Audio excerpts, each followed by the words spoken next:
Perfecto, gracias. Bueno, creo que yo seguía hablando, creo, pero no me escuchaban, ¿no? Ah, ¿cómo está, profesor Este, Medina? Sí, estábamos preocupados por usted, pensaba que les había pasado algo. Le hablaba José Luis Morón. ¿Está todo bien? hola, José Luis. Sí, sí, sí. Al menos me di cuenta nomás que seguía hablando, pero creo que Ah, ya, de no me casualidad escuchaban. presionó el micro de off. No, no, no creo, porque yo vi las imágenes congeladas. Creo que es un tema de internet. Pero ya Ah, ya, estamos acá de correcto. vuelta, no hay Ya, problema. profesor, continúe, Listo, por favor. Muchas gracias. gracias. Ujú. Entonces, yo les decía en qué momento, en qué casos yo ya empiezo a pensar que tal vez tengo que empezar a cambiar ese sistema de costeo, ¿no? Ya no solamente pensar en una manera tradicional, sino además pensar en lo que es un sistema de costeo basado en actividades. Y precisamente es cuando se dan ese tipo de condiciones, más aún cuando lo que tiene, digamos, una de los requisitos que muchas veces te pide el sistema de costeo basado en actividades es que tú te apoyes en un componente tecnológico. Por eso es que entonces ya la variedad de productos de una manera tradicional sí te es complicado, es complejo. Por eso es que se dice que esas tasas empiezan a fallar. Si lo quisiéramos ver de repente de una manera un poco más gráfica, ¿no? Los componentes, la estructura de costos son los tres que ven arriba, ¿no? El material directo, mano de obra directa y los SIF. El costeo existe básicamente por el tercero.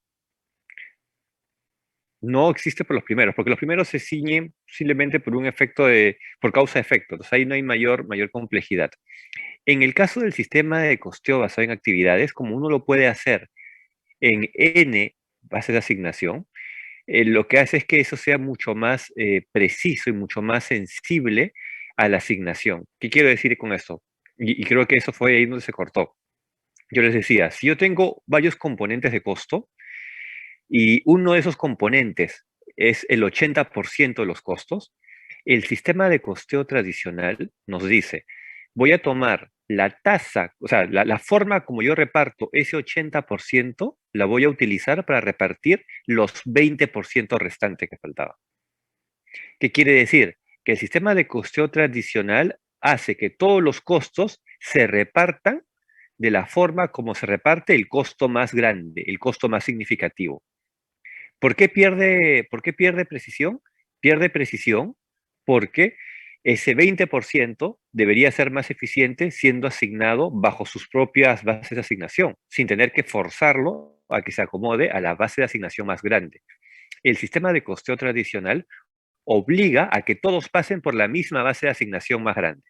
Por eso es que pierde precisión.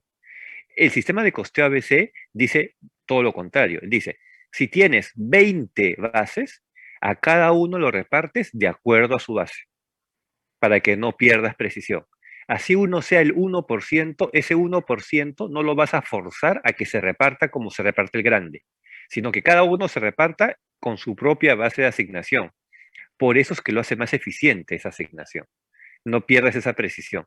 Pero si estamos hablando de 20 bases de asignación, imagínense 100 bases de asignación, ya operativamente necesitas el apoyo de tecnología para poder hacer ese tipo de asignaciones, ¿no? En el sistema de costeo tradicional tal vez no es tan necesario porque manejas una sola base. Por último, un Excel y lo manejas listo, ya está, no hay ningún problema. Pero cuando tienes muchos, ahí es donde se puede dar alguna complejidad, ¿no? Pero en ese sentido, entonces, el sistema de costeo, que son actividades, lo que hace es repartir todos los recursos en función a actividades. Y cada actividad ya maneja una misma base su propia base de asignación. Por eso es que se vuelve mucho más eficiente, ¿no? Ahora, este sistema de costeo ABC implica que inicialmente yo tenga que reconocer cuáles son las actividades relevantes, porque si tú vas a repartir costos en función de actividades, estas actividades tienen que ser consistentes, ¿no? Entonces, esa consistencia se llama relevancia, que sea una actividad que realmente me ayude, que realmente sea significativo o importante para mi evaluación. Una vez que defino la actividad relevante, defino también, eso para cada una de ellas, ¿ah? Todo esto que le estoy diciendo se multiplica por n, dependiendo de la cantidad de inductores que tengas, ¿no? Este, ¿qué cosa es, ¿qué cosa es lo que también tenemos que revisar?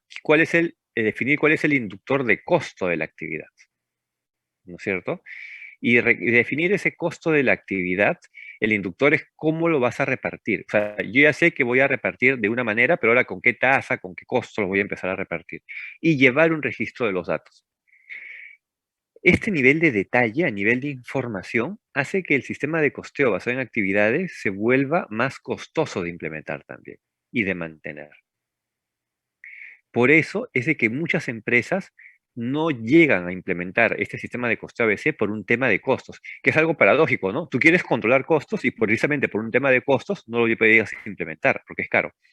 Yo hace algunos años, yo trabajaba en una empresa, sí les comentaba, creo, un operador aeroportuario, y justo cuando yo llegué a hacerme cargo de la parte como controller, justo me tocó implementar o pasar, hacer la migración del sistema de costeo tradicional al sistema de costeo ABC.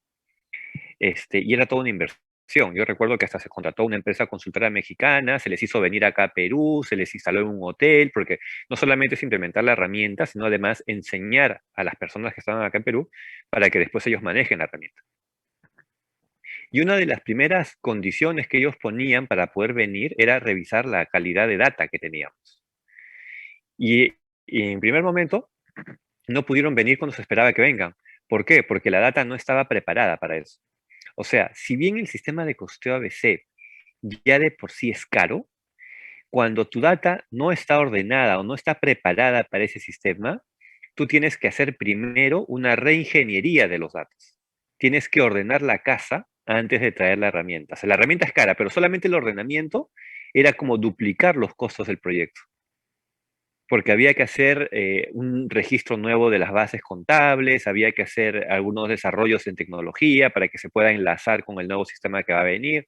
O sea, ese tipo a veces solamente el preparar la información puede hasta duplicarte el costo del proyecto. Por eso es que a veces las empresas no es que puedan pasar, no puedan migrar a este esquema de costeo ABC de una manera muy rápida, porque requiere una inversión, ¿no? Y claro, pongámonos en el papel de un gerente general, a ver, que tenga que aprobar esa inversión, ¿no es cierto?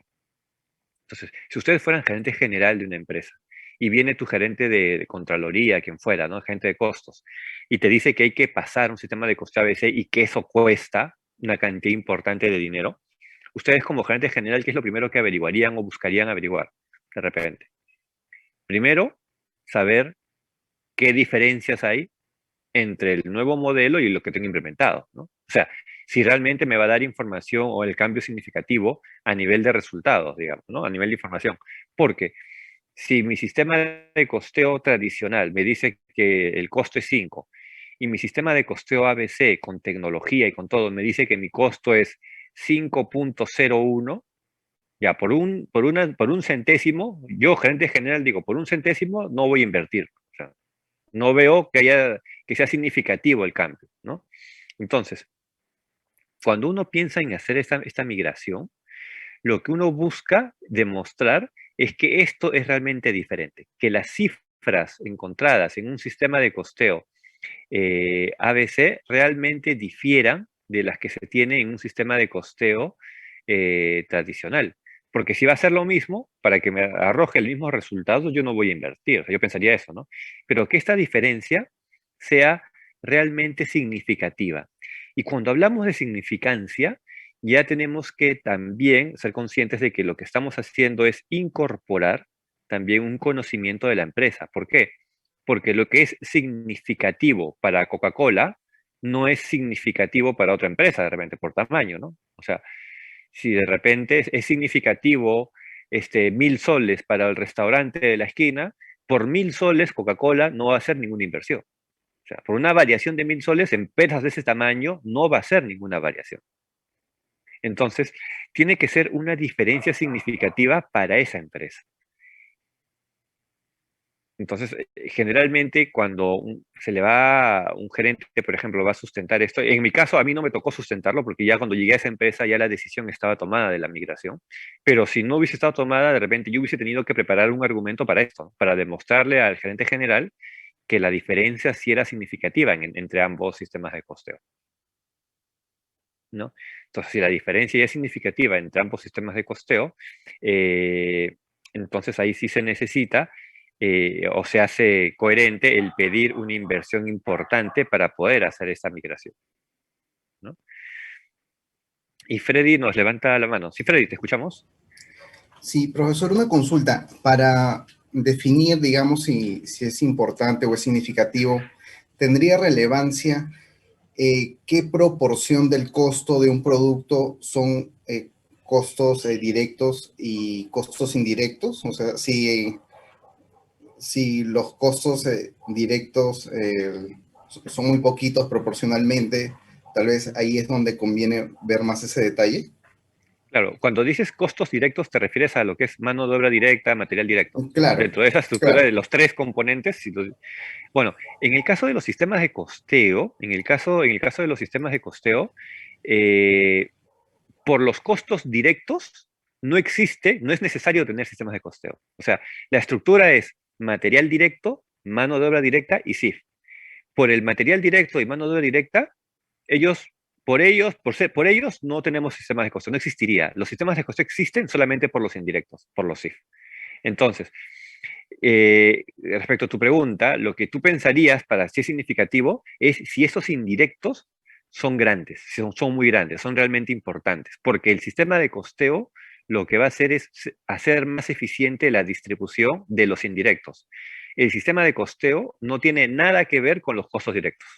O sea, para el directo eso es irrelevante. Al directo no le importa eso. Solamente, y si los indirectos no existieran, no existirían sistemas de costeo. No estaríamos ahorita conversando estos temas, ¿no? Solamente es por el tema de que existen los costos indirectos, es que tenemos que hacer todo este tema de asignación y de distribución, ¿no? Y bueno, entonces, cuando hablamos de este sistema de costeo, no se olviden que si tienen alguna otra inquietud la pueden plantear sin ningún problema. Y ahí Eduardo nos tomó, levanta la mano. Sí, Eduardo, te escuchamos. Sí, profe, una consulta. Cuando menciona que es significativo, eh, ¿cómo planteo el significativo? O sea, si yo veo que mi costo sí es mayor o es mayor al 50% del costo Claro, total, o sea, eso, ¿cómo es la decisión? ¿Cuál es el tema ujú, significativo para tomar esa decisión del tipo de costo, ¿no? Del tipo de claro. costeo, perdón.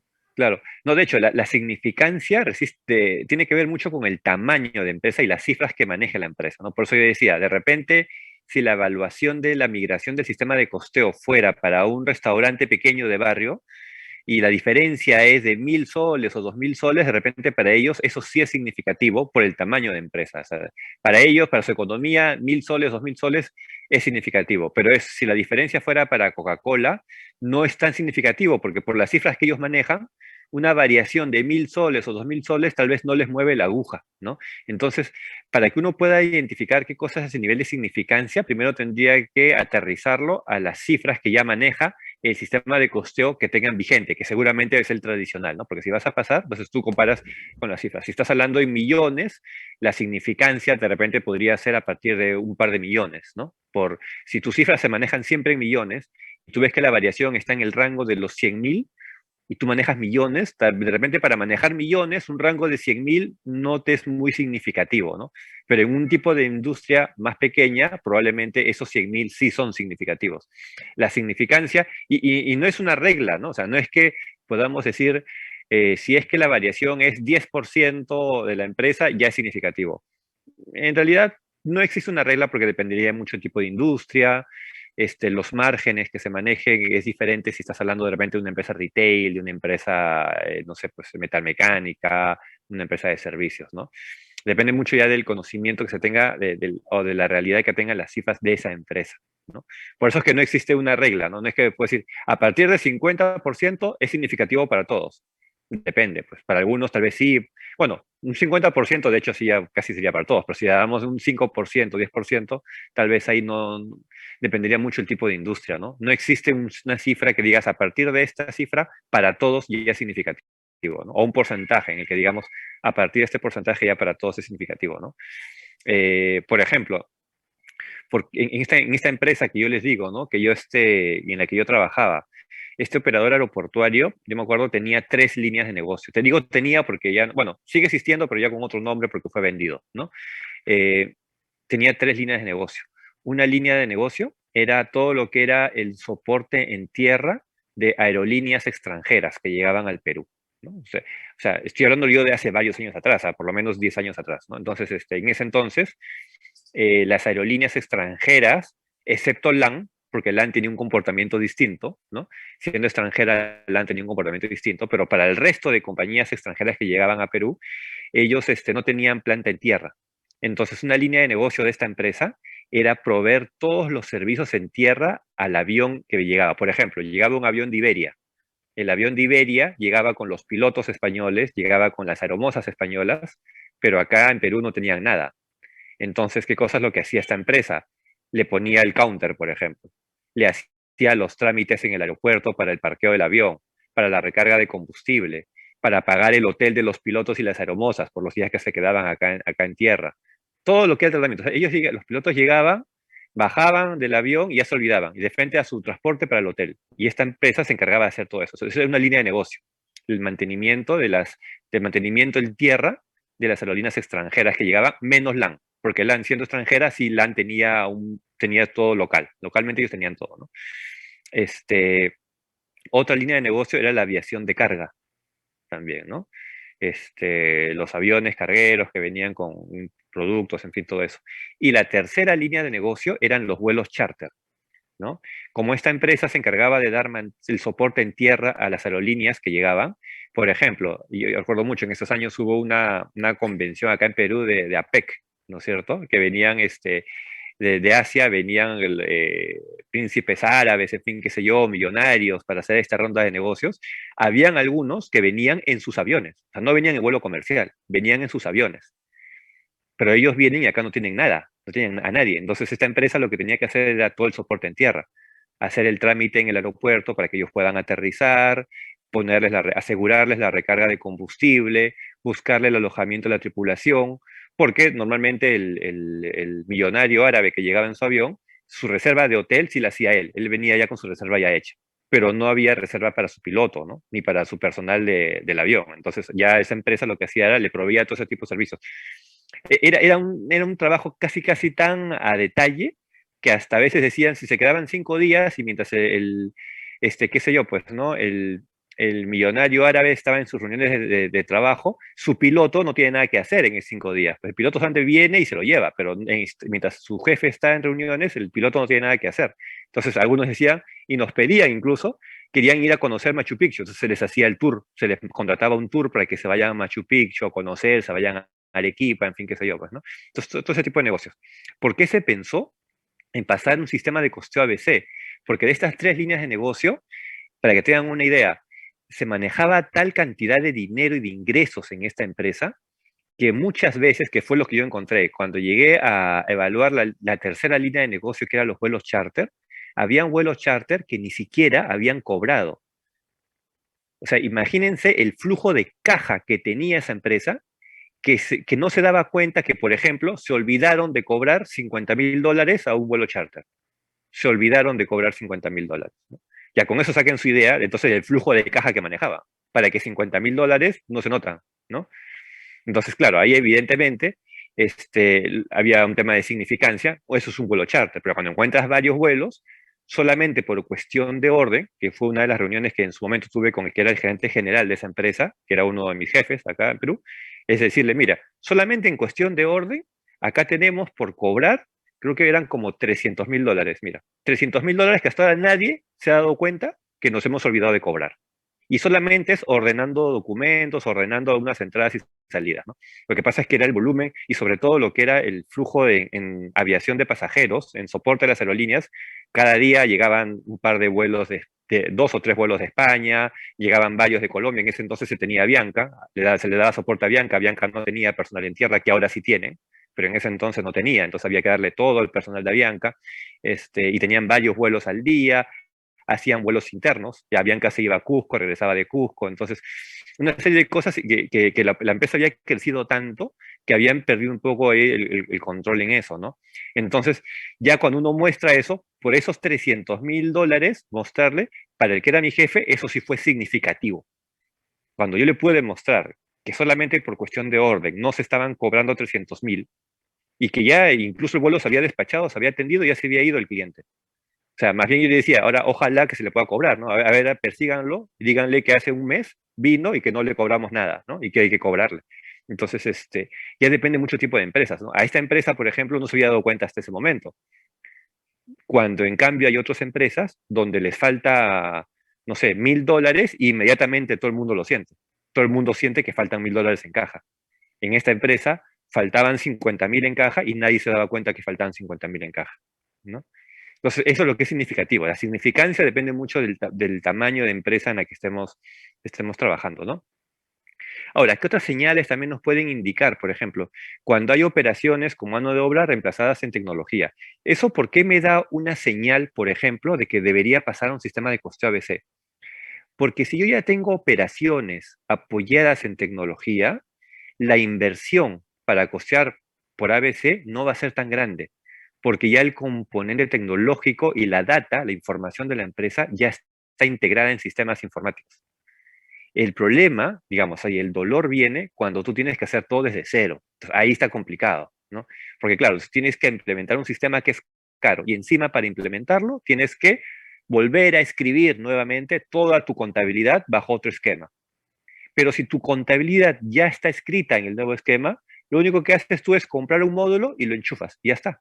Y hay uno que otro ajuste, nada más. Entonces, cuando tú tienes operaciones de mano de obra que ya fueron reemplazadas por tecnología, eso quiere decir que ya tienes un alto componente tecnológico en tu producción. Y si ya está el alto componente tecnológico, entonces ya la inversión dura ya está hecha, la inversión fuerte ya está hecha. Tú solamente tienes que empezar a hacer algún tipo de ajuste, un poco un tema contable ahí con tu contador y el sistema, y nada más, ¿no? Amplia variedad de productos. Un tema que también es importante, sobre todo cuando uno dice en qué momento voy a pasar del sistema de costeo tradicional al costeo ABC. Recuerden que yo les decía que uno costea para poder tener mayor sinceridad en el costo y como consecuencia de eso es poder determinar tu precio de venta, ¿no? Ese es el objetivo final. Yo costeo para determinar mi precio de venta. Miren el punto 6, competencia intensa, ¿no? Cuando tu competencia es muy fuerte en un mercado, las empresas se ven impedidas de subir precios porque hay muchos competidores. Ustedes recuerdan de que para que yo gane dinero, lo que yo gano es margen, ¿no es cierto? Si yo tengo un costo y tengo un precio, esa diferencia que es mi margen es mi ganancia. Pero ¿qué pasa? Cuando hay muchos competidores, ese techo precio yo no lo puedo mover, porque si yo lo subo, quedo fuera del mercado y nadie me compra, ¿no? O sea, ahora mismo, por ejemplo, mercado de gaseosas, ¿no? Si una gaseosa de botellas estas grandes, ¿no? Cuesta en la bodega 5 soles, si una de esas empresas dice, bueno, voy a poner, a partir de mañana el costo va a ser 6 soles, nadie la va a comprar, porque hay muchas empresas y hay muchas gaseosas y todas las venden a 5 soles. Entonces, si tú no puedes mover el precio, no puedes mover el techo, ¿qué te queda para poder tener mayor margen? Tratas de bajar el costo. Sea, si tú no puedes mover el techo y quieres tener más margen, el costo trata de bajarlo. ¿Y cómo lo bajas? Claro, no lo vas a bajar a la mala, ¿no? O sea, si tienes que bajarlo, pero tienes que empezar a revisarlo. Vas a decir, oye, revisa bien, de repente por ahí hay algo que se puede ahorrar y por lo tanto bajamos costos. Pero ese revisa bien es tener un buen sistema de costeo. Si no, no llegas a identificar, ¿no? Otra, pues eso es competencia intensa. Otra de las alternativas o de señales que tenemos es cuando nos damos cuenta que tenemos productos sospechosamente muy competitivos. Y digo sospechosamente porque es cuando, por ejemplo, tú te encuentras que uno de tus productos lo estás vendiendo en el mercado y tú ves que todo el mercado está en otro nivel de precio. O sea, tú dices, oye, el mercado de pizzas, todos venden la pizza a, no sé, a 30 soles. Todos venden esa pizza a 30 soles. ¿Y ustedes a cuánto lo están vendiendo? La vendemos a 15 soles. Y se supone que ahí estamos ganando todavía y tenemos margen. Entonces uno dice, oye, pero a ver, un momento, eso está sospechosamente competitivo, ¿no? ¿Cómo es que todo el mercado la vende a 30? Ni modo que quieran marginar 100%, ¿no? No es que todos les cueste 15 y quieran ganar 15 más, ¿no? O sea, si todos lo venden a 30 y tú vendes a 15 y encima dices que estás ganando dinero, oye, revisa bien, por ahí hay un costo que no lo estás incluyendo y por eso es que estás saliendo con ese precio, ¿no? Entonces, eso es otra de las señales. Como digo, no quiere decir que esté mal. De repente los demás están marginando 100%. Ah, bueno, entonces ese es su problema. Pero por lo menos eso te da una señal de que hay que revisar. Y todas estas revisiones son las que requieren, todas esas revisiones son las que requieren tener un sistema de costeo mucho más preciso. mucho más exacto. Por eso es la importancia de poder tener de poder implementar esos sistemas de costeo, ¿no? El gran obstáculo ahí siempre es el valor de la inversión, porque no es barato. Eh, Como les digo, o sea, por lo menos el sistema financiero, por ejemplo, el sistema financiero peruano, yo creo, eso lo vi en un informe hace como un par de años, y en 2 años, imagínate, un par de años, o sea, hace poco antes de la pandemia, ¿no? Y no creo que en pandemia haya habido mayor variación en el sistema financiero acá en Perú, y por lo menos hace un par de años me parece que de todos los bancos de Perú, que son como 16 bancos en total, creo que solamente uno o dos tienen sistema de costeo ABC. Los demás siguen con sistemas de costeo tradicionales. Y no vamos a decir, y no vamos a pensar que solamente uno o dos bancos ganan dinero, ¿no? O sea, todos ganan dinero. Pero de repente hay un tema de inversión también ahí que todavía siente no amerita hacer ese cambio, ¿no? No les amerita, o como nos decía Eduardo, ¿no? Hace un momento, de repente para ellos no es significativo todavía. Como todavía no es significativo, de repente para mí sí, ¿no? De repente lo que para ellos es 1%, para mí es mi 100%. Entonces, para mí sí sería significativo, pero para ellos todavía no. Entonces, todavía siguen trabajando. Y bueno, como es un tema también de sensación de la misma empresa, si están cómodos así, ellos van a seguir, ¿no? Van a seguir con su sistema de costeo como lo tienen implementado, ¿no? Acá tenemos una gráfica, más o menos, donde lo podemos ver, a ver una aproximación sobre cómo se costea con el sistema de costeo tradicional. Fíjense bien, en la parte superior están los costos directos. Y como ya lo conversamos hace unos minutos, por el costo directo yo no hago nada. O sea, por el costo directo ahí no hay costos, ¿no? No hay sistemas de costo ni nada. Sino todo eso aparece por el CIF, por todo lo que es indirecto. El sistema de costeo tradicional lo que hace es repartir toda esta parte inferior que dice CIF de la pantalla a través de una base de asignación. Todo lo pasa por una sola base. Es como querer pasar a toda esta gente por un solo puente. ¿De acuerdo? Entonces, si este puente es estrecho y aquí entre toda la gente hay gorditos, los gorditos van a pasar aquí con las justas y van a pasar incómodos. Pero lo que dice el sistema de costeo tradicional dice, no me importa, como son pocos gorditos y la mayoría son flacos, que los gorditos pasen incómodos, no me importa. Oye, pero pierdes calidad de servicio al cliente, en fin, qué sé yo, no me importa, yo lo paso por pasar la mayoría. Esa es la lógica del sistema de costeo tradicional. Haces pasar todos los costos y los distribuyes usando la base de asignación del costo más grande.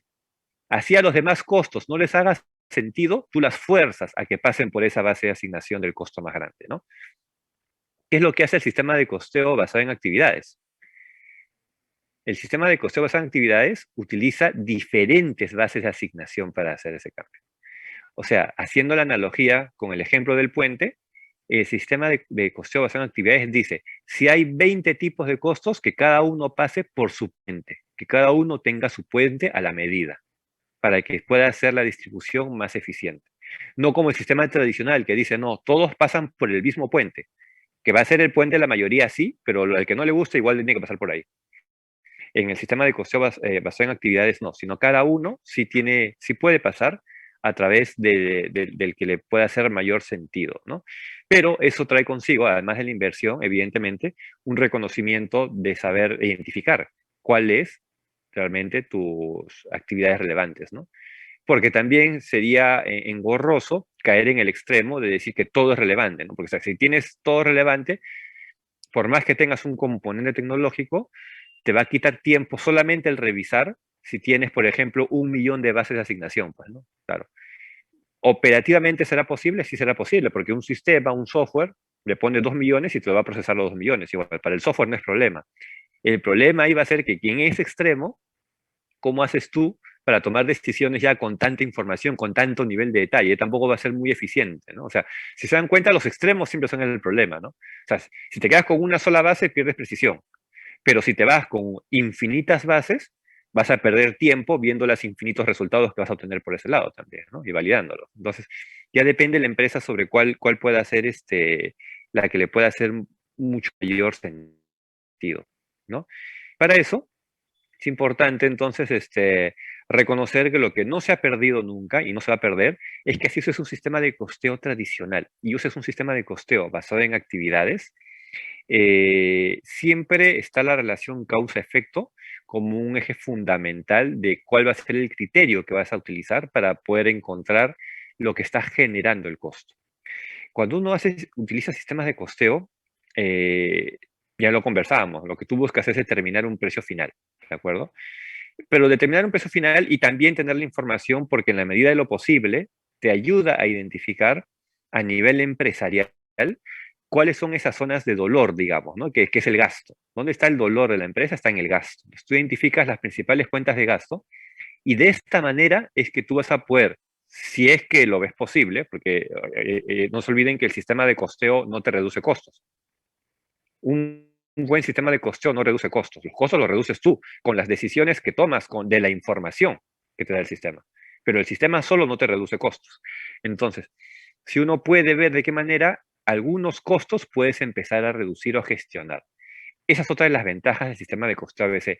Te da tal nivel de detalle que tú también podrías tomar la decisión, no solo de, o sea, no te permite solamente conocer y ayudarte a determinar el precio de venta, sino es que además te permite conocer cómo están formados cada uno de los costos y poder decidir si de repente alguno de esos ya está de más y lo puedas obviar o lo puedas reducir, ¿no?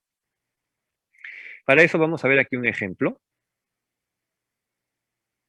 Acá tenemos un ejemplo, igual lo tienen en el material también, de una empresa que fabrica dos productos, ¿de acuerdo? Una empresa que fabrica dos tipos de teléfono, teléfonos inalámbricos y teléfonos convencionales, digamos, ¿no? Los de cable, ¿no? Y para eso tenemos una serie de datos de fabricación, ¿no? Entonces, para cada uno de los tipos de teléfono tenemos la cantidad de unidades producidas, ¿no? En un año, el número de horas de mano de obra directa, de horas máquina, número de lotes, cantidad de movimiento en cada una de estas dos líneas de producción. Tenemos los costos directos de cada uno de ellos también, ¿no? Esa es como información básica que se tiene de producción. Además, se tiene también información de 4 actividades. Se entiende que para este ejemplo se entiende que son las 4 actividades relevantes, ¿no? Que tenga la empresa. Han identificado. Y anteriormente ellos saben que han estado asignando los costos de manera tradicional con una tasa de asignación, que es 3.6 soles por hora de mano de obra directa, ¿no? Esa es la tasa. Bueno, entonces aquí se tiene toda la información. Aquí en esta lámina ustedes pueden ver, tienen el dato de cuál es esa única tasa, ¿no? Cuando hablamos del puente, el único puente con el que se reparten todos los costos indirectos. Tenemos 4 actividades que se entienden que son las 4 actividades relevantes que encontró la empresa, con sus valores también. Y tenemos la información general de lo que es este planta. Entonces lo que vamos a hacer ahora es costear, ¿de acuerdo? Primero costeamos de una manera tradicional. Y ese es el costo de una manera tradicional para cada teléfono, ¿no?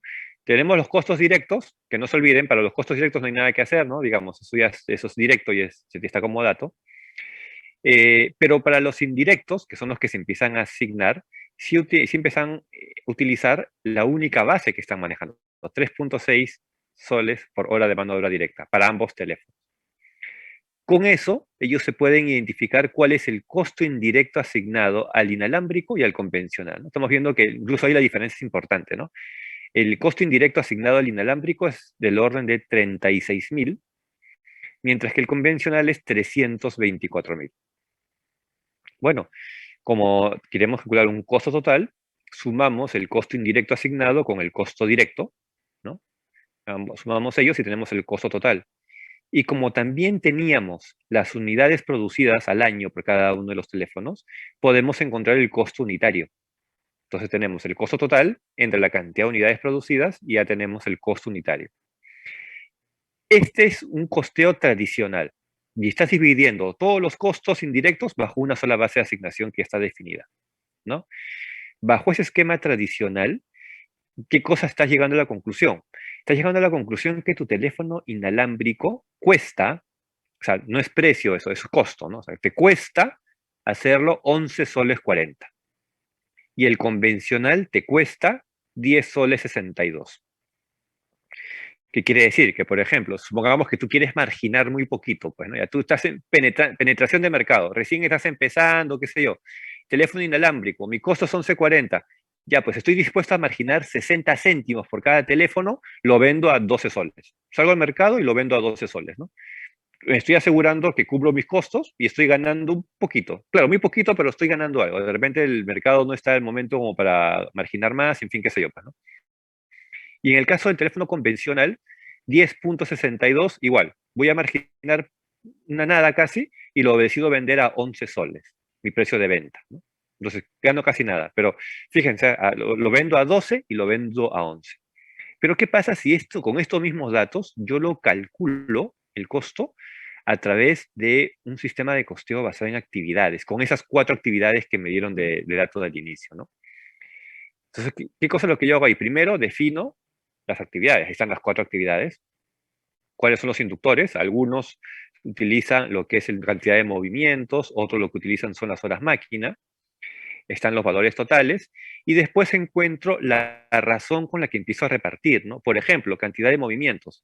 En total son 120 movimientos, ¿no? Recuerden que la parte anterior teníamos cantidad de movimientos, inalámbrico 80, convencional 40. Entonces, la cantidad de movimiento total de mi empresa es 120. Entonces, los costos asociados a movimientos lo divido entre 120. Entonces, yo ya sé que yo voy a tener que, mi costo es de 500 soles por movimiento. ¿Eso de qué me ayuda? Porque si un teléfono tiene más movimientos que otro, yo le voy a asignar más costos que el segundo. Cosa que no hace el sistema tradicional. El sistema tradicional lo que hace junta todo y lo repartió por 3.6 a todos igual.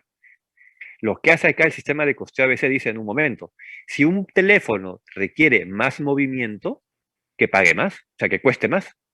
Y el que requiere menos movimientos, que cueste menos. El sistema tradicional no hace esa distinción.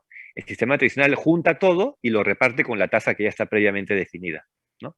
Entonces, ¿qué es lo que sucede? Ahora veamos cómo se ya empezar a desarrollar cada uno de ellos, ¿no? Los costos directos, como bien saben, eso no ha cambiado y eso ni va a cambiar, porque ahí no hay contabilidad de costos. La contabilidad de costos es para todo lo que es indirecto. Costos indirectos, la puesta a punto, por ejemplo.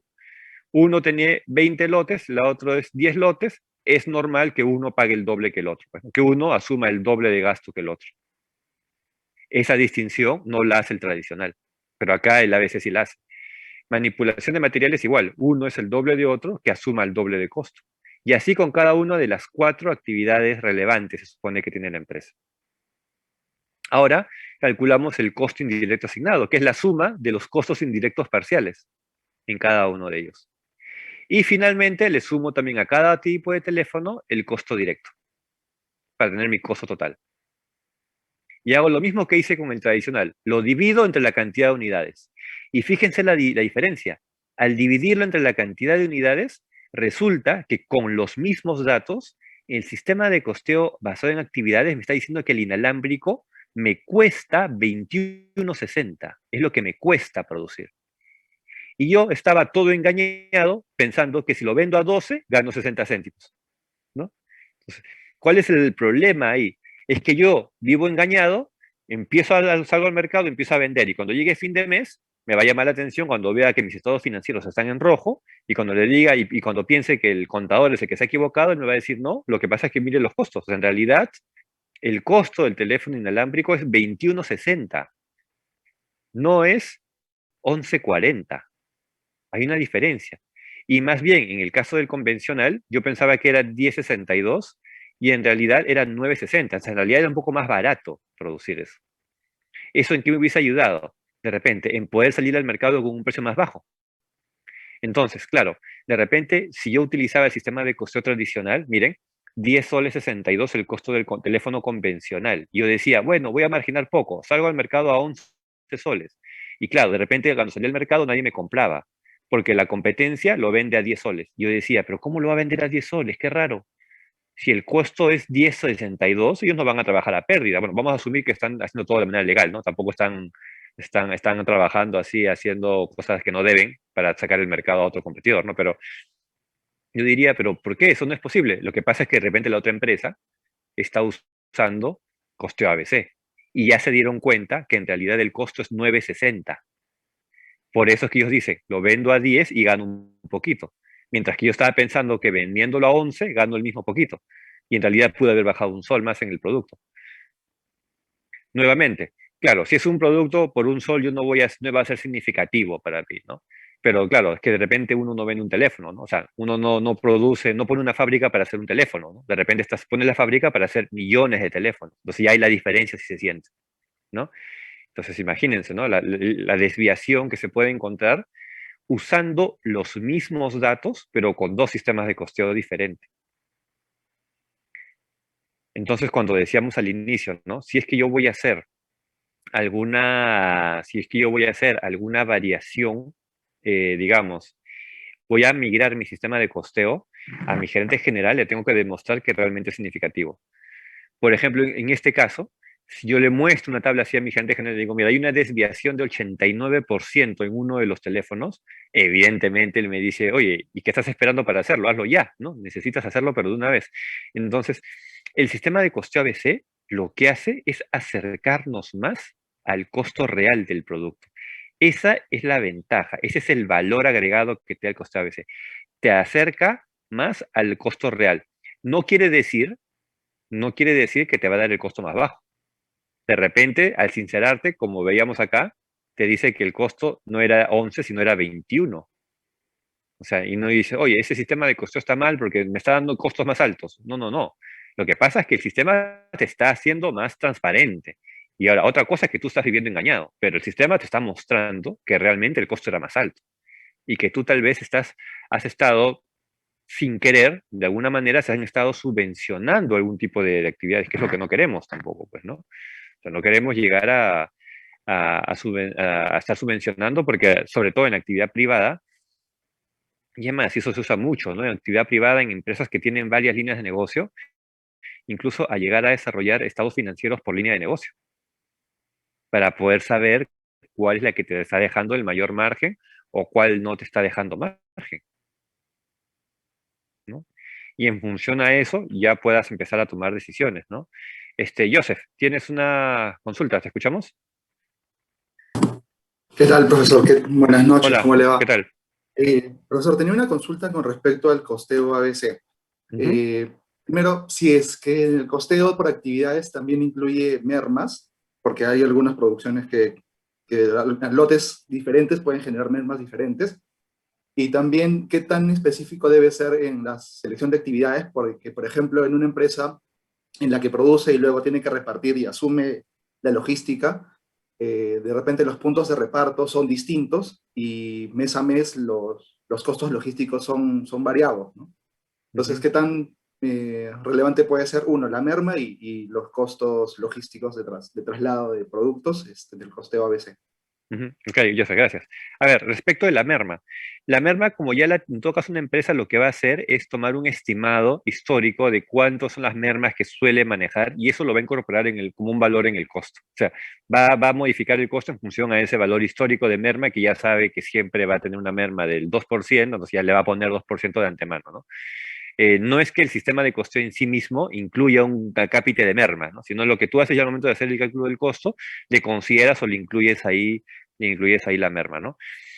Respecto de las actividades que pueden ser relevantes, ¿no? O los costos logísticos que esto pueda llevar en función, sí, también son considerados ya no como una parte directamente dentro del sistema de costeo, pero sí lo evalúan si de manera integral al final optar por una cantidad de lotes distintos, en fin, qué sé yo, pudiera generar, por ejemplo, una variación en los gastos logísticos, ¿no?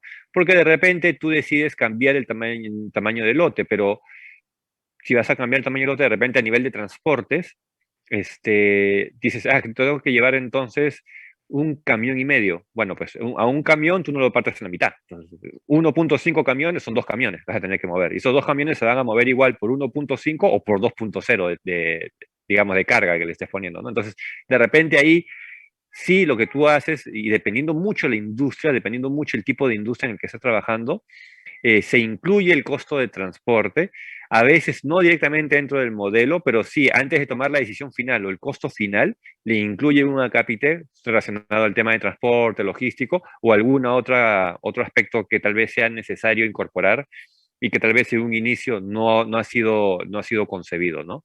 Eh, por ejemplo, ¿no? Y eso depende mucho de la particularidad del bien, ¿no? Ese, por ejemplo, es una de las razones a veces por las que, y todos hemos visto en noticias, son de las condiciones que a veces se terminan convirtiendo como, casi como en una barrera en muchos países para lo que es la logística de determinadas vacunas, ¿no? Ustedes han visto que por el tema del COVID, por ejemplo, hay vacunas, creo que es la de Pfizer, ¿no? Vacunas que lo que hacen es, necesitan cadenas de frío sumamente especializadas que dificulta, por no decir que casi casi lo hace imposible, ¿no? Llevar ese tipo de vacunas a determinadas localidades del país, ¿no? O sea, por ejemplo, una cadena de frío tan especializada de repente la puedas tener en las grandes ciudades, pero ¿cómo haces para manejar esa cadena de frío en un poblado de la selva donde para llegar tienes que tomar un avión y Iquitos y después ir en el río 2 días, ¿no?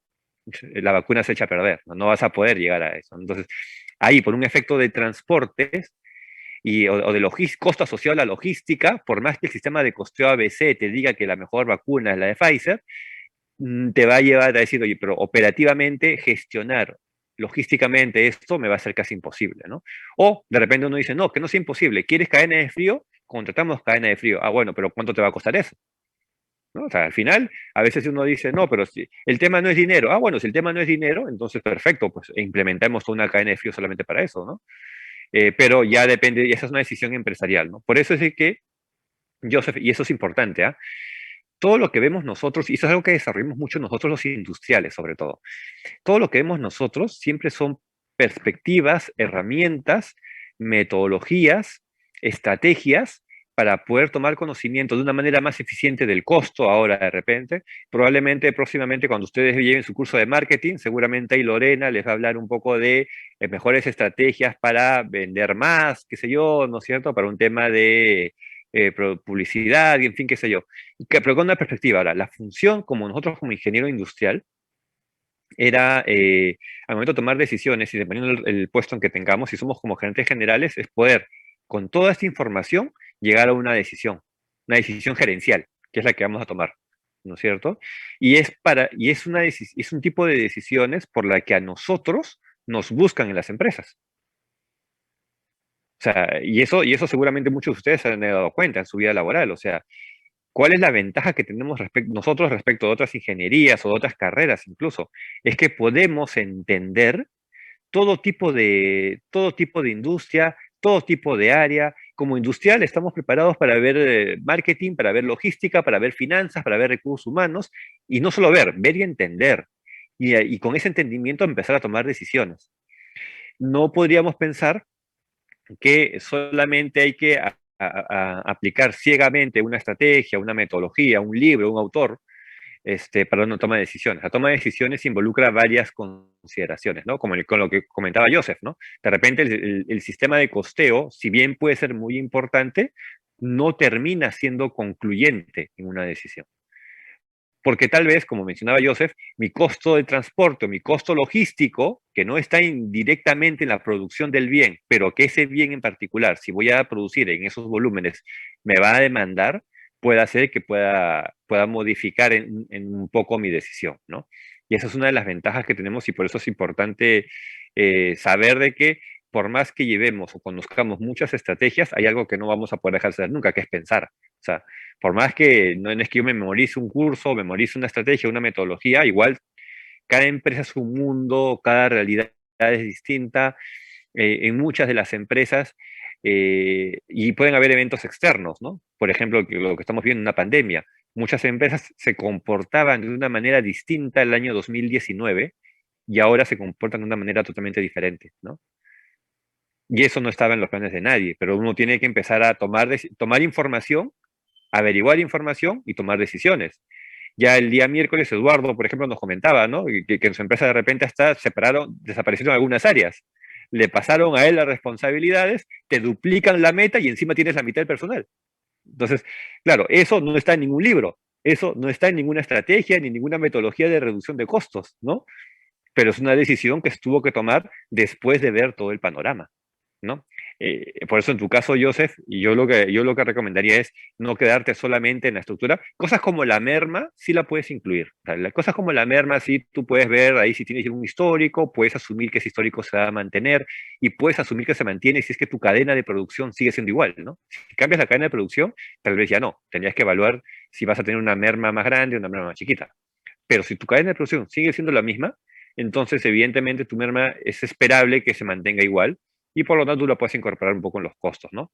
Pero en el caso de los costos logísticos o los costos de transporte, si es que estos se ven alterados por tu decisión de producción que llegues después de ver los costos, eso sí tendrías que incorporarlo, pero ya lo incorporas para tu decisión, ¿no? No lo incorporas en esa parte de costos, pero sí para la decisión final que vayas a tomar. ¿Listo, Joseph? Sí, profe, gracias. Muchas Ok. gracias. Y acá, bueno, lo tenemos de manera gráfica, ¿no? Acá, recuerden, ¿no? Es lo mismo que vimos al inicio como gráfico. Todos los costos indirectos, no se olviden, la asignación de costos es consecuencia de los costos indirectos, no de los directos. Por los directos no hay contabilidad de costos. La contabilidad de costos existe por los costos indirectos, que usaban la tasa de 3.6, ¿no? Para los dos teléfonos. Y ya después, cuando hicimos la migración o hicimos el cambio a lo que es el sistema de costeo basado en actividades, ya teníamos ahí lo que son las 4 actividades y en función a esas 4 actividades ya calculamos el nuevo costo para cada uno de ellos, ¿no? Que terminan siendo costos mucho más transparentes, mucho más precisos, digamos que mucho más sinceros, tal vez, también, ¿no? Que es lo que necesitamos. Al final, nosotros, y sobre todo cuando empezamos a ocupar cargos de responsabilidad o liderazgo de equipos, una de las cosas que tenemos que valorar mucho es la precisión y la transparencia de la data que nos estén dando, ¿no es cierto? O sea, si por ejemplo, eh, yo les comentaba, ¿no? En un momento cuando yo era controller, a mí me reportaban en esa empresa, me reportaba el contador, que era el jefe de contabilidad, y él tenía un equipo de contadores, ¿no? Pero el contador me reportaba a mí. Evidentemente, él hacía el balance, no lo hacía yo, porque el contador era él. Él hacía el balance. La firma que valía en el balance era la de él, de contador colegiado, ¿no? Pero igual, de cara hacia el jefe, de cara hacia el directorio, de cara hacia la gerencia general, ellos esperaban que ese balance, si bien está firmado por el contador, tenga un visto bueno mío, digamos, ¿no? Porque yo era el responsable ya de toda esa parte de Contraloría que incluía la contabilidad, ¿no? Y una de las cosas, yo recuerdo que desde el primer día le dije al contador, sobre todo porque el contador va a llegar a manejar nivel de detalles en las cifras que yo no voy a llegar, o sea, yo voy a revisar, lo voy a ver, pero probablemente hay cosas propias de contabilidad que yo no conozco a detalle, pero que él sí las puede llegar y las puede encontrar. Y lo que yo me acuerdo de la primera vez que conversé con él, le decía, ya, si un día, y así transparentemente le decía, si un día cometes un error, si un día, sin querer, queriendo, haces algo que no debió pasar, dímelo inmediatamente. O sea, no me lo ocultes, ¿no? Ni esperes que yo lo descubra o esperes que yo me dé cuenta, qué sé yo. O sea, si te equivocaste en algo, dímelo y vemos ahí ya qué se puede hacer, en fin, qué sé yo. Sobre todo porque es información financiera, ¿no? Y yo recuerdo que esa era una de las reflexiones o hasta cierto punto creo que preocupaciones en el momento yo tenía cuando estaba en esa posición, estaba en ese trabajo, porque después de ver lo que les comentaba yo de los costos que no cobraban de los vuelos charter, eh, que era un monto importante, pero dentro de la torta de utilidad que ganaba la empresa, esos vuelos charter no eran tan grandes como los vuelos comerciales, que eran las aerolíneas comerciales. Esos sí eran montos más altos, ¿no? Entonces, claro, cuando encuentro eso en los vuelos charter, por un momento como que dije, oye, si eso pasa con la línea de negocio más pequeña, ¿qué cosa puede estar pasando con la línea de negocio más grande, ¿no? Y pues, yo necesitaba entonces ahí, le decía al contador, transparencia. Si algo ahí no ha pasado, este tema de información, para tomar decisiones no queremos que tampoco nos engañen, ¿no? Ni nos muestren información maquillada como para quedar bien con el jefe. En temas financieros, si estamos en pérdida, pues se pone la cifra, o sea, ni modo, esa es, somos los que estamos, ¿no? Entonces ahí tenemos que ver ya cómo se resuelve, pero no tratar de ver de qué manera se puede gestionar. Por ejemplo, imagínense que en este caso de costos, ¿no? ABC y costos tradicional. Haces el ABC y te das cuenta que un teléfono cuesta 21 y no 11 como pensabas antes. Sería irresponsable decir, oye, ¿sabes qué? Mejor no usemos ABC. y sigamos con el tradicional porque es la cifra que, bueno, más o menos representa menor monto, ¿no? No, pues olvídate, eso es un disparo al pie, ¿no? O sea, entonces, es querer pasar bien un rato, pero después el problema se te va a crear porque no vas a poder vender todo lo que esperabas vender. Por eso, y eso me lleva al siguiente punto. Lo que tenemos que desarrollar nosotros son habilidades para la toma de decisiones gerenciales, apoyados ahora, evidentemente, en información contable, en información financiera, ¿no? Eh, Más que todo información financiera de repente, ¿ah? No tanto contable, pero más que todo información financiera. Y cuando tenemos que tomar este tipo de decisiones, es importante que nosotros desarrollemos una, un modelo de decisión, una metodología. De hecho, que ustedes seguramente deben conocer varias. Es más, si uno busca libros, va a encontrar muchas metodologías del modelo de decisión. Yo no les voy a decir que una es mejor que otra, pero sí les voy a recomendar de que ustedes tienen que manejar o tener un esquema ya de toma de decisiones definido sobre cómo van a hacer sus trabajos siempre. Ya de repente a veces depende un poco de la inclinación y la experiencia de cada uno, ¿no? Pero normalmente sí busquen tener un esquema. Además que nosotros de manera intuitiva, a veces sin darnos cuenta, buscamos tener esquemas por nuestra formación de ingeniería. Hay un tema muy interesante que en el caso de nosotros, los ingenieros, es que no nos damos, sin darnos cuenta, somos muy esquematizados para pensar y para razonar. O sea, sin darnos cuenta, nuestro cerebro ya está pensando en seguir paso uno, paso 2, paso 3, paso 4. Tenemos ahí un cuadro de decisión así mental, ¿no? Entonces, eso es lo que nosotros necesitamos, y vamos a pasar ahora con las preguntas. Necesitamos tener presente para hacer esa toma de decisiones, ¿no? Paul Ortiz, ¿te escuchamos? Sí, profesor, buenas noches, ¿me escucha? Hola, Paul, sí, claro, adelante. ¿Qué tal, profesor? Buenas noches. Profesor, una pregunta. En el caso de una empresa que tenga varios productos, eh, la asignación de gastos administrativos, porque normalmente cuando yo pido los informes, los gastos administrativos vienen en un bloque. Ujú, Y de ahí, cuando yo le pido, pero esto está separado por nosotros manejamos 5 unidades de negocios. ujú. Y no, viene todo como un paquete. ¿No? Y de ahí a veces los criterios para poder, ya, esto va para acá, esto va para acá, esto va para acá. Estos métodos que usted nos está enseñando para, para los indirectos, de una u otra manera, se puede hacer una analogía con los administrativos, con los de ventas, para poder asignar Sí, a los productos. sí, correcto, porque los gastos administrativos terminan siendo un gasto indirecto también, ¿no? En la medida de que no forman parte de tu cadena productiva, no son mano transformadora ellos, entonces ellos sí son indirectos. ¿Qué es lo que hacemos? ¿Qué es lo que se suele hacer ahí? Claro, ¿no? Muchas empresas lo tienen como un solo paquete, como nos dice Paul, ¿no? Es un solo paquete porque evidentemente así es como lo registraban desde el inicio, ¿no? Y porque desde un inicio todo el mundo pensaba de manera tradicional en costos, entonces pensaban en una base de asignación. Ahí el importante sería, dependiendo, ¿no? Si es que se va a migrar a un sistema ABC, poder identificar o ponderar qué tanto trabajo le genera al área administrativa alguna que otra línea de negocio, ¿no? Por ejemplo, una de los gastos administrativos que se suelen repartir son los gastos de recursos humanos, del área de recursos humanos, ¿no es cierto? Que ellos atienden a toda la empresa, ¿no? Que son los que se encargan de contratar a tu personal nuevo, en fin, qué sé yo, de preparar tu canasta navideña en Navidad para que todos tengan su canasta de Navidad, en fin, qué sé yo. Pero pensemos a ver en selección de personal. Entonces, hay un costo, por ejemplo, asociado a lo que viene a ser tus analistas de recursos humanos que hacen selección de personal y que hacen la contratación de nuevos empleados. Y ellos tienen un salario y es un costo que a veces viene dentro de ese paquete que mencionaba Paul. ¿Qué cosa es lo interesante ahí, por ejemplo? Identificar que esos costos, pero tendrías que tener el costo detallado, no de recursos humanos total, sino también el costo de cuánto es el área de contratación o de selección, y decir, bueno, pues el área de selección me cuesta, no sé, pues, me cuesta 100.000 soles, digamos, ¿no? Al mes. Eso es lo que me cuesta, 100.000 soles al mes. Bueno, ¿y qué hacen ellos? Contratan personal. Exactamente. ¿Cuántas personas nuevas han entrado este mes a la empresa? Han entrado 20 empleados nuevos. ¿De qué área? Los 20 son del área de producción. Ah, perfecto. Entonces, esos 100.000 que me cuesta el área de selección, se les va a cargar al área de producción.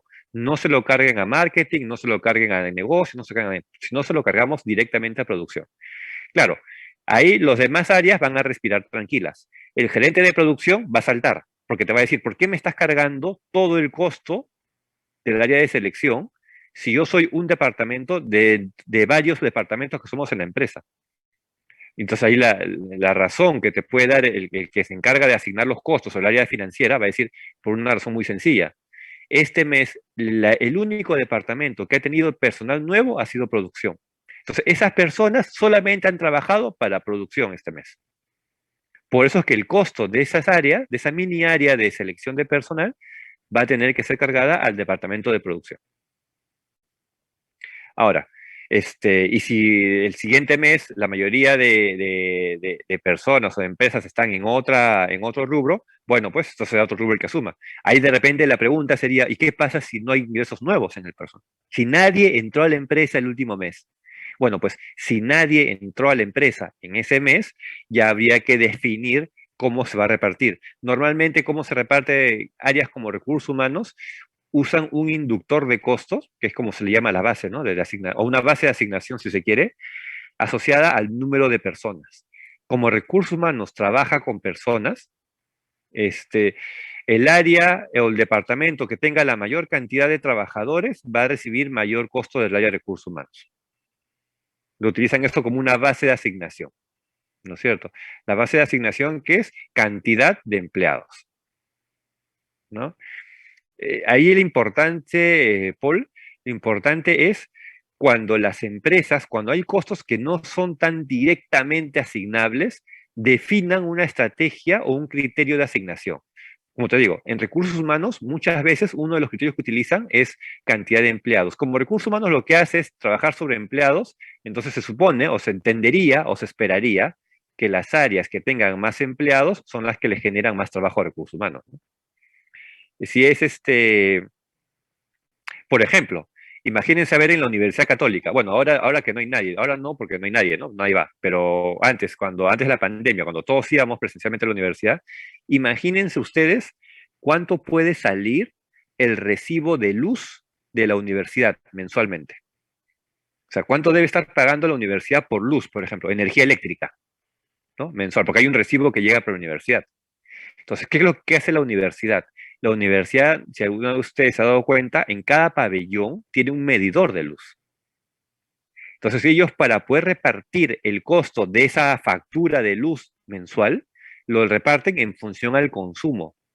¿Por qué? Porque si bien ese recibo de luz lo paga toda la universidad, no sería lógico decir, por ejemplo, que la Facultad de Ingeniería Mecánica, que tiene laboratorio y que tiene máquinas eléctricas, pague lo mismo del recibo de luz que la Facultad de Humanidades, que tienen un par de computadoras y un par de luces nada más, porque no tienen máquinas, no tienen nada de ellos. Entonces, no sería coherente pedir que ingeniería mecánica y que la Facultad de Humanidades asuman el mismo gasto de energía eléctrica, porque ellos no consumen igual, ellos consumen de manera diferente.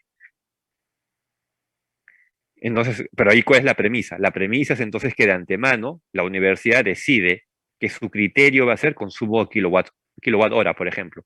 Y para eso hay que poner un medidor para que nadie se pelee, ¿no? Porque después todo el mundo se pelea y nadie quiere pagar. Entonces, para que nadie se pelee, ponen un medidor en cada pabellón. Por eso, Paul, en el caso de tus gastos administrativos, yo creo que lo que habría que hacer de repente es buscar ese inductor de costos que sea más eficiente en repartir ese gasto, ¿no? Para que no sea un problema después decir que ese gran paquete que viene todo unido, está bien, puede llegar con un paquete, pero en la medida que ese paquete se pueda partir en 2 o en 3, de repente lo que es recursos humanos, por un lado, y ese gasto de recursos humanos, repartirlo en función a la cantidad de trabajadores que hay en la empresa, o qué sé yo, pues, ¿no? O de repente hay otro gasto de mantenimiento de planta. Si es mantenimiento de planta y la planta está dividida en líneas de negocio, que la línea de negocio que tiene más área ocupada asuma un mayor porcentaje del costo de mantenimiento de la planta o de alquiler de la planta, porque tiene mayor espacio. ¿De acuerdo? Entonces, ahí la premisa es, si bien existen empresas donde ya viene el costo como un solo paquete, el reto es encontrar. Primer reto es ver si ese único paquete lo puedes dividir en varios paquetes más pequeños, ¿no? Para que te sea más fácil repartirlo. Primer punto. Ahora, si se puede hacer eso, genial. Si no se puede hacer eso, buscar de manera consensuada en un primer momento un inductor de costos Eso se lo hacen entre los gerentes, y bajo ese inductor de costos empezar a repartir ese gran paquete que ha llegado, bajo un inductor de costos que sea aceptado por todos. ¿Qué pasa? Porque también puede ocurrir eso. Todos aceptan, perfecto, pero ¿qué pasa si no aceptan? Si no aceptan, y como tampoco podemos pasar toda la vida debatiendo, la empresa tiene que seguir operando y hay que producir, entonces si no se ponen de acuerdo, la decisión la toma el área de control de gastos, si es que hay un área de control de gastos, un área de finanzas, toma la decisión y se la propone a la gerencia general. Gerencia general aprueba, listo, se acabó. Con eso se reparte. Les guste o no les guste a los demás gerentes. Les guste o no les guste a las demás áreas. Ya con eso se reparte. Porque tenemos que seguir avanzando, ¿no? O sea, yo pensaría que esa sería una secuencia, una buena secuencia lógica, ¿no? Primero, ver si ese paquete grande que tienes de gastos administrativos los puedes dividir. Puedes identificar cómo separarlo. Porque si tienes pequeñas partes es más fácil dividir cada parte, ¿no? Ahora, si no se puede hacer eso, entonces, de manera consensuada, se hace una propuesta con los gerentes y que todos acepten, porque como cada uno es responsable de sus estados financieros y cada uno es responsable de sus finanzas, y cada uno sea responsable de asumir la parte que le corresponde. Si aún así nadie se pone de acuerdo, perfecto, tampoco vamos a pasarnos toda la vida debatiendo. Finanzas hace una propuesta, lo lleva a Gerencia General. Gerencia General acepta, se acabó, eso se aplica. Ya está, y los demás tienen que acomodarse nomás a como esté, ¿no? Listo, Paul. Joseph, no sé si quieres preguntar algo o se quedó tu mano levantada de la anterior pregunta. No creo que se quedó levantada. Ah, ya, ok. Listo, gracias. Y Eduardo quería preguntar algo, creo, y se desanimó. ¿Está bien, no? Listo. Entonces, cuando hablamos, y decía, con esto llegamos a lo que es la toma de decisiones gerenciales. Cuando tenemos que hacer esa toma de decisiones gerenciales, yo les decía, lo importante es tener un modelo de decisión. Ustedes decidan el modelo de decisión que quieran tomar. ¿Ah? Hay buenos modelos de decisión en varias literatura. Pueden leer literatura de administración, incluso administración, de gestión y dirección de empresas, de desarrollo organizacional, en fin, lo que fuera. Hay varias lecturas. Mi recomendación es tomen una o de repente ustedes creen la propia, ¿no? De repente leen varios libros y ustedes definen su modelo. Yo acá les propongo un modelo de toma de decisiones. Este modelo, evidentemente, no lo tienen que memorizar, es una propuesta. O sea, a ver, digamos, en esta lámina no hay preguntas en el examen. O sea, el examen no viene en esta lámina, porque no es que se vaya a preguntar este modelo en específico, ¿no? Lo importante es que tengan un modelo. Ahora, este modelo que en cierta medida yo recomiendo, que suelo de manera personal utilizar, está compuesto por varios pasos, ¿no? Primero, que es el de obtener información. Pero información, y aquí hay un punto, información válida e información que sea realmente relevante. El día de hoy, uno de los problemas que tenemos es que hay mucha información mala.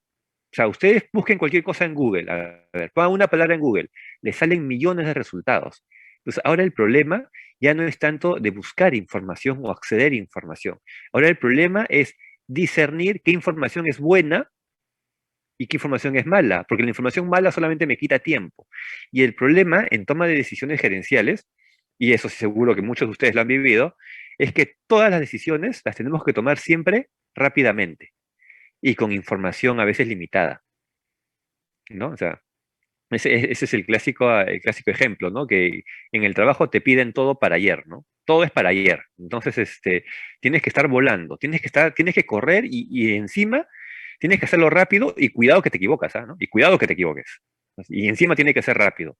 Digamos, esa es la realidad, porque nuestros modelos de negocio nos llevan a eso. Nuestros mercados, como lo vamos a conversar el día lunes cuando hablemos de la parte de economía, el modelo económico nos lleva a eso, ¿no? O sea, la libre oferta, libre demanda, las economías abiertas nos llevan a querer ir siempre corriendo y tenemos que aprender el tema casi en el camino, ¿no? Entonces, primero es obtener información, pero información que sea relevante.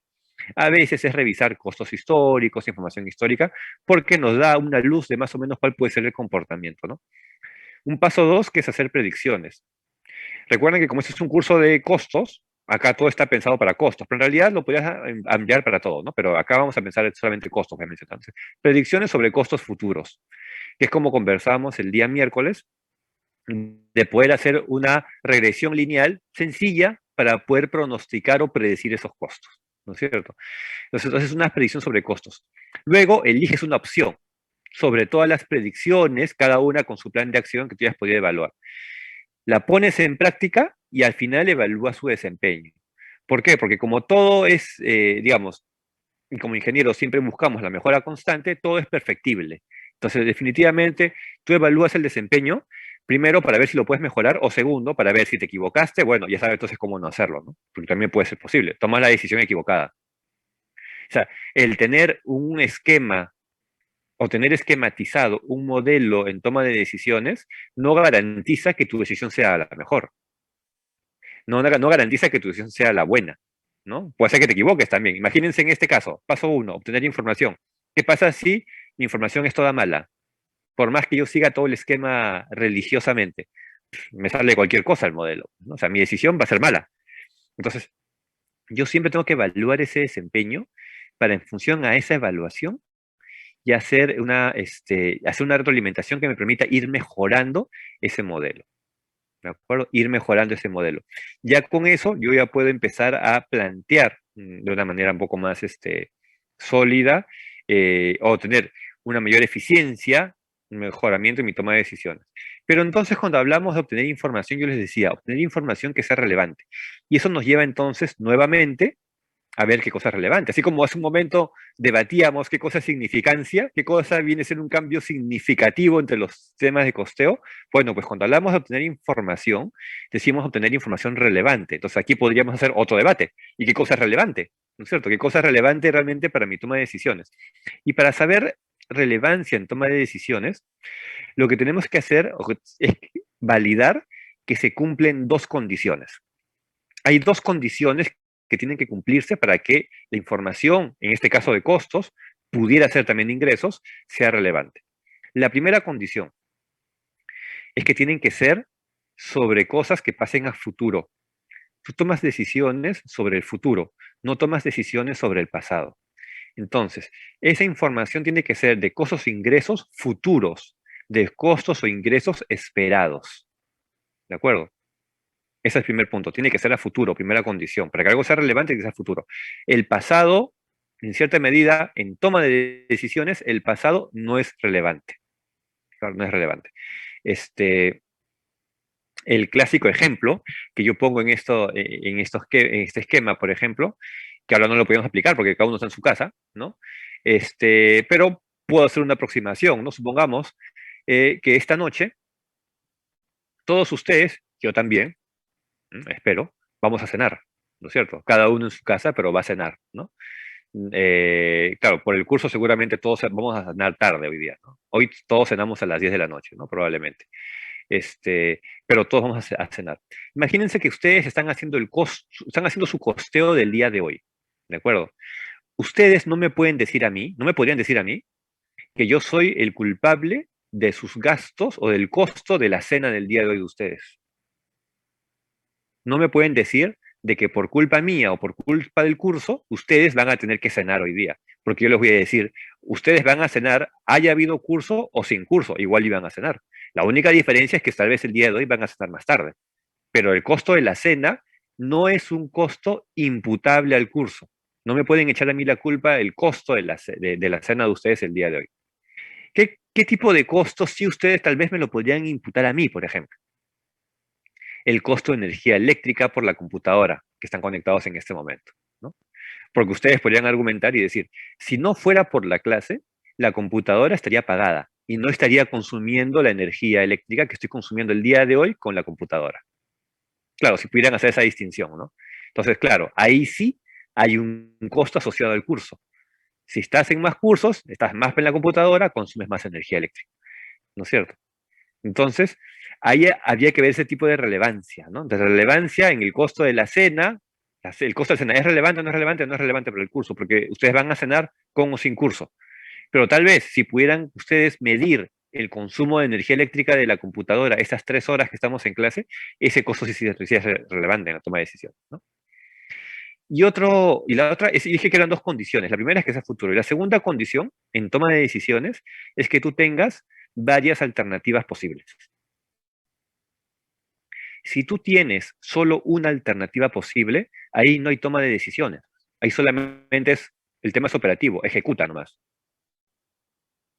Porque hay un solo camino, no hay más caminos. Si hay un solo camino, tú no tienes que tomar decisiones. O sea, si para ir Si para ir de cuando íbamos a la Universidad Católica, ¿no? Si para ir, por ejemplo, en mi caso, para ir a la Universidad Católica, desde mi casa a la Católica, yo podía llegar hasta por 3 vías diferentes. Yo podía llegar si me iba por la avenida Cornejo, la que da a la puerta principal de la Católica. Yo podía llegar si me voy por la avenida Bolívar, o yo también podría llegar si me iba por la avenida La Marina. Entonces, para mí, por ejemplo, yo tengo 3 alternativas ahí, diferentes, de llegar a la universidad. Entonces, yo sí hago una toma de decisiones cuando salía de mi casa a la universidad, porque yo tenía que evaluar y decía, por ejemplo, a ver, depende de la hora, ¿no? El tráfico. Si me voy por el Cornejo o Bolívar, llego más directo. Sí, pero puede ser que me encuentre más tráfico. Ahora, si me voy por la Marina, de repente, y si no hay mucho tráfico por ahí, como es una avenida más ancha, me voy a abrir un poco más, me voy a distanciar un poco más, pero puedo ir más rápido, puedo manejar más rápido de repente por ahí. Entonces, si se dan cuenta, yo empiezo a ponderar varios aspectos. Y es más, hasta podría medir, ¿no? Si pudiera, me diría, ¿y cuánto consumo de gasolina voy a tener por esta avenida, por esta otra avenida? Y en función a toda esa información, voy a tomar mi decisión de cómo llego a la Católica, cómo llego a la universidad, ¿no? Pero ¿qué pasa si para ir de mi casa a la Católica solamente tengo la avenida Bolívar? No me queda otra avenida. La única avenida es la Bolívar para llegar a la Católica. Ahí no hay toma de decisiones. Ahí solamente es ejecución, nada más. O sea, ahí prácticamente es no pienses, solamente hazlo. No pienses, solamente camina, ¿no es cierto? Porque es un solo camino, una sola ruta. Para que nosotros hablemos de relevancia en toma de decisiones, y ya con esto vamos a tener el descanso de, ahora sí, no como ayer, no como el miércoles, ¿no? Que me olvidé, ahora sí ya me acordé, vamos a tener un descanso de los 15 minutos de intermedio, pero recuerden siempre, toma de decisiones, tienes que tener 2 requisitos. Primero, tiene que ser a futuro. Segundo, tienes que tener diferentes alternativas de elección. Si solamente tienes una alternativa, aunque sea futuro, si tienes una sola alternativa, eso no es toma de decisiones, eso es ejecución nada más. Ejecutas sin pensar prácticamente, porque no te queda otra, es la única manera, la única vía. Pero si tú quieres hablar de relevancia en toma de decisiones, tienes que considerar estos dos requisitos mínimos.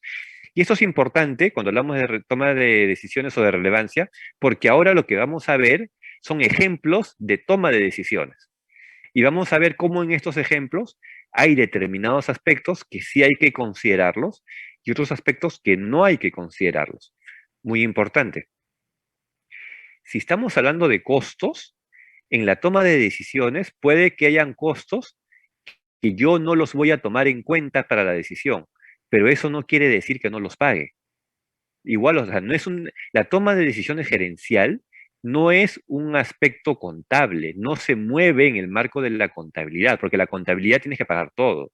O sea, por ejemplo, imaginémonos, ¿no? En el mismo supuesto, supongamos que yo para ir a la universidad, ya vi que puedo ir por la Bolívar o puedo ir por Cornejo. ¿Qué pasa si en las 2 avenidas me ponen peajes? Y el peaje cuesta lo mismo. El costo de peaje no es relevante para mí, porque así me vaya por Bolívar, lo voy a pagar, y así me vaya por Cornejo, también lo voy a pagar, y voy a pagar lo mismo. Entonces, el costo del peaje es un costo no relevante o es un costo irrelevante en mi toma de decisión. ¿Qué me diría mi contador? Me diría, oye, Juan Carlos, pero un momento, pero hay que pagarlo. Y evidentemente, y yo le voy a decir, yo no estoy poniendo en tela de juicio que pague o no pague el peaje, lo voy a pagar igual. Pero para mi toma de decisiones, yo necesito solamente cosas relevantes para tomar la decisión. Y eso no quiere decir que no los pague. Contablemente, igual voy a pagar el peaje, sí lo voy a pagar. Pero como yo tengo que tomar, recuerden, como yo estoy tomando decisiones siempre para ayer, para yo poder tomar una decisión rápido, necesito tener información lo más filtrada posible. Información lo más relevante posible, si no pierdo tiempo. Supongamos, tengo que tomar una decisión en mi empresa y tengo que evaluar 500 costos. Si de los 500, 450 costos son iguales en todas las alternativas, yo pido para la toma de decisión, pido, oye, eso bórramelo, eso no quiero ni verlo, porque solamente con leerlos me quita tiempo. Solamente leer esos 450 me quitan tiempo. Entonces yo le diría a mi asistente, a mi área de contabilidad, sácame todo eso que es igual para todos. Y déjame solamente los costos que son diferentes en cada alternativa. Para en función a eso tomar la decisión. Oye, pero tienes que pagarlo. No estoy diciendo que no lo voy a pagar. Sí lo voy a pagar. Y eso se encargará ya de contabilidad. Contabilidad lo va a pagar. Pero yo ahorita no estoy haciendo un análisis contable, estoy haciendo una toma de decisión gerencial. Y para hacer la toma de decisión, solamente me guío, solamente miro cosas relevantes. ¿Qué es relevante? Cosas a futuro y cosas diferentes en cada alternativa. Una vez que yo tomo la decisión, ya, me voy por la avenida Bolívar, ya que el contador vea, bueno, pues cuánto se va a gastar en gasolina, que hay que pagarla, cuántos peajes voy a pagar, porque se van a pagar, pero ya no es un tema mío, eso ya, yo tomé la decisión y eso es lo que nos toca a nosotros como ingenieros industriales. Como industriales vamos a hacer siempre los llamados a la toma de decisiones. Entonces, tomamos la decisión y ya, la operativa directamente la va a hacer seguro de contabilidad, que es el que tiene que pagar, ¿no es cierto? Pero entonces, si se dan cuenta, lo importante que es ahora poder identificar de una manera más precisa cuáles son los aspectos o los datos que yo sí tengo que incluir en mi evaluación y cuáles no deberían ni siquiera quitarme tiempo en verlos. Porque mientras yo pierdo tiempo viendo esas cosas que no son relevantes, mi competencia está utilizando ese tiempo para tomar decisiones y para salir al mercado más rápido que yo. Entonces, cuando yo salgo al mercado, ya fui yo el segundo, no fui el primero.